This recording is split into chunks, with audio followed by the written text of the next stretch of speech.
দাদা বলো। আমার কাছে 7 টাকা আছে, 7 টাকায় তোমার দোকানে কোনো খাবার পাওয়া যাবে নাকি? কেন পাওয়া যাবে না? 7 টাকা কেন? পয়সা না থাকলেও ফ্রিতে খাবার হবে। ফ্রিতে খাওয়াচ্ছ? একদম। আমাকে প্লেট লাগিয়ে দাও দেখি 7 টাকার। এই যে এটা 7 টাকা নিলাম। হ্যাঁ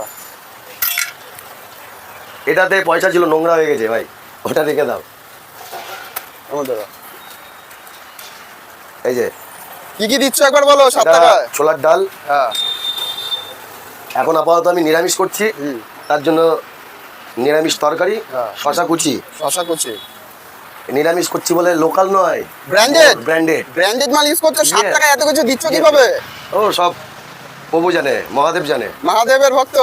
আর এটা হচ্ছে নর্মাল কাসুন্দি, নাগমা। নাগমা? হ্যাঁ, আমি মোট আবার ছাড়া কাসুন দিয়েও দিচ্ছ 7 টাকায়? মোট ছাড়া ব্যবহার করি না, মাল পাইনি তাই নাগমা নিয়ে এসেছি। মানে বাঁচে কিছু নাকি সবই খাইয়ে দিচ্ছ? 7 টাকায় এত কিছু দিলে তো দোকান তো বন্ধ হয়ে যাবে 10 দিনের দোকান মধ্যে। বন্ধ করার জন্য আমি দোকান খুলেছি। ক্ষমতা থাকলে কেউ দোকান বন্ধ করে দেখাও। মানে চ্যালেঞ্জ করছো? একদম। এত কিছু দিচ্ছে তো আবার 7 টাকায় কি করে